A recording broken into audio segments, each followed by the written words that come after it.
নমস্কাৰ বন্ধু বান্ধৱীসকল বিহুৰ যা যোগাৰ আপোনালোকৰ কেনে চলিছে এফালে যোৱাকালিও পিঠাগুৰি খুন্দিলোঁ আৰু আজিও এয়া পিঠাগুৰি খুন্দি পেলাই বনাবলৈ লৈছোঁ এইফালে তাৱা পাতি থৈছোঁ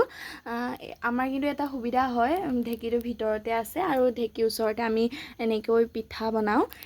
এয়া পিঠা যে বনাম মাহঁতৰ ঘৰলৈ বুলি কিয়নো যোৱাকালি ঘৰলৈ বাৰু মায়ে বনালে আগৰ মানে বিহুকেইটাৰ দৰে এইবাৰো মাহঁতৰ ঘৰলৈ ময়ে বনাই দিছোঁ কিয়নো আগত বাৰু মা গাটো অকণমান অসুস্থ আছিলে তো এতিয়া বাৰু সুস্থই আছে কিয়নো যিহেতু মা অকলশৰীয়া সেইকাৰণে ভাবিলোঁ আমিয়ে বনাই দিওঁ বুলি যিহেতু ওচৰতে বিয়া হৈছোঁ আচলতে মাৰ বেলেগ অসুখ নহয় বাৰু মাথা বিষ আৰু গেছটোৱে মাক একদম খাই পেলাই তো এতিয়া আৰম্ভ কৰোঁ আপোনালোকেও বনাইছেনে নাই এবাৰ ক'ব আৰু সকলোৰে ভিডিঅ' বা ফটোত দেখিমেই নহয় জানো আৰু ৰ'ব মই কেনেকৈ বহি আছোঁ চাওক আকৌ পিঠা বনাবলৈ তো এতিয়া বনাম আৰু